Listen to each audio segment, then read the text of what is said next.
Is Andrew with Prime Medical Training, and today we're going to take a look at my medical bag. I'm headed down to Jamaica next week, and I'm going to be accompanying a film crew and being their on-site medic in case something were to go wrong. So I've had to compile a kit that is going to serve me well in another country where resources might be limited or not readily available as quickly as I'd like. So I just wanted to share with you guys what exactly I packed in this bag. So first of all, this bag's got lots of cool compartments to it. And over here on the side, we'll start on the outside pockets. This is a traction splint, so anybody that were to get a femur fracture, I'll be able to handle that with this right here. And it's super compact, which I love. It's very effective, and the reason why I'm taking this is because I'm just wanting to be prepared. If we have a femur fracture, that's a huge deal. It's excruciatingly painful, and I don't have narcotics to be given to them. I'm limited in that respect, and so this will ease off their pain and prevent further injury, which is important. I mean, some of the places we're going to are going to be an hour away from a legitimate hospital, and so I decided to take that with me. If you open up this compartment here, just some basic stuff. Again, I don't have narcotics, but I'm packing ibuprofen, Tylenol. I've got some Benadryl and some antibiotic ointments. So some simple little things there. Obviously, some hand sanitizer can go a long way for a lot of different things. And then you start opening up this compartment. I've got a lot of ABD pads, and these are just super absorbent trauma dressings that I can use. And so they have a lot of different uses. Got some roller bandages. I have some Sharpies. Other tools that I'm taking along with me. Headlamp is super useful. I can use it to check pupils, to be able to see in low lighting. I try to really, when I pack, I'm trying to be able to get the most out of what I bring and hopefully have things that are have multi-purposes. So I'm not going to bring a pen light and a headlamp. I'm just going to bring a headlamp, and we're going to use it for whatever needs to be done. I've got some trauma shears. I also have a multi-tool. Let's see what else we've got going on here. Some extra batteries for the headlamp, and then I'm bringing an EpiPen with me just in case.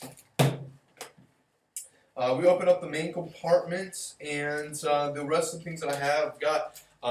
This is pretty cool. This is a UV sterilizer, and so you actually stick it in the water, turn it on for 30 seconds, and it sterilizes your water for you. So in the event that we get in a spot where we need some extra water for drinking, I've got this. It works really well. I bought it when I went to Kenya a few years ago and spent a month backpacking out there, and never got sick drinking the local water. This is an emergency blanket. It's also really helpful. I'm not really concerned about trying to keep people warm because of hypothermia, but you know, if we end up having a bad trauma and they're losing a lot of blood, super important to keep people as warm as possible when you're dealing with some massive hemorrhaging, either externally or internally. So bringing that along mainly for trauma. I've got a CPR mask that I'm taking here. I got some 2-inch tape, ace bandage, and triangular bandages. Probably my favorite thing that I can carry in my first aid kit. These have more uses than almost anything else. Triangular bandages are most commonly known for splinting and like putting people's arms in slings and doing like a sling and swath. But man, you can use this also for tying things down or creating your own splint for an arm or a leg. You know, I don't know. Some of the uses that I've gotten with these have been really creative, but they're strong and can be used for so much. I always make sure that I have several of these packed. Speaking of splinting, I'm also bringing a SAM splint here, and so this is something that can be used for any extremities, and it's just so pliable that it can really be used for a lot of things. I got a couple Israeli bandages, and if you're not familiar with these, they're super common in the military, but they're vacuum packed down, but when you open it up, it gets quite a bit larger, and it's just a huge, basically like roller bandage. It's very stretchy, and it allows you to really cinch down and do compression on an open wound. And so they're very effective at what they do, but along those same lines, I'm also taking a couple tourniquets, and for the same reason. Got a couple safety things. I'm bringing some goggles, some masks. I don't use this a whole lot when I'm on the ambulance, but you just never know what you're going to get into, and so I'm taking these along with me. And lastly, here in the back, I've got some more 4x4s, some work gloves, and then also just some regular nitrile gloves. And that is it.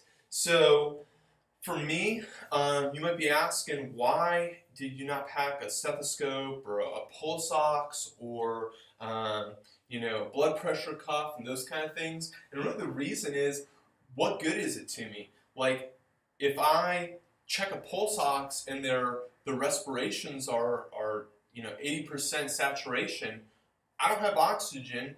That's not something I'm bringing with me on this trip. So what good does it do for me to be able to see an oxygen saturation? I can look at general signs, know if they're having difficulty breathing or not. Based on what kind of injury they may have incurred, I can make some very educated guesses as to what their oxygen levels are. But as far as treatment goes, there's not a whole lot that I can do with that knowledge that I have. Also, blood pressure cuffs, stethoscopes, those are also great tools, but I can check for a pulse, and if you've got a pulse in your radial here, I know that you've got a blood pressure of at least 90, and so that's good enough for me.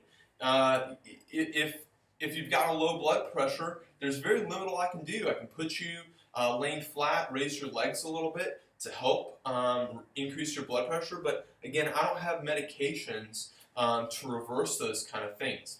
And so, in a trauma situation, you're bleeding a lot, of course your blood pressure is going to probably start going down a little bit.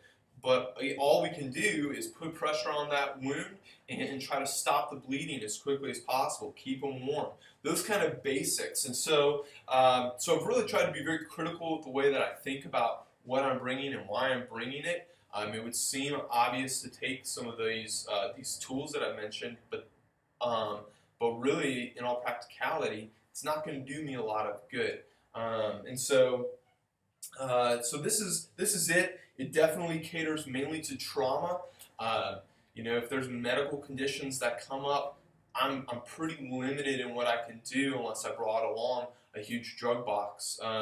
Because you can't do a lot with medical issues. So the basics are just these, my ibuprofen and Tylenol, that kind of medication. I've got an EpiPen, and that's about the extent of it when it comes to treating medical. So that's what's in my bag. I'm excited to be going. I'll be there for a week. We'll be traveling all over the island of Jamaica and filming. It'll be an interesting kind of mix for me, keep me on my toes. I'll be going and doing like Jamaica bobsled, parasailing. We're going to be doing some river rafting and all that kind of stuff. So we've got a lot of different environments that we're going to be in, and a lot of potential hazards and dangers. So with all that in mind, I've kind of tried to be as prepared as can be, and I may have some more things to report when I get back. But hope you liked the video. If you have any thoughts or comments, or you think that I should have packed this or that, or I should have left this or that out, I'd love to hear that. I'm not saying that this bag is perfect, but I have put a lot of thought into it, just based on my own experience and what I've used in the field. And so, love to hear from you guys. Hope to talk with you soon.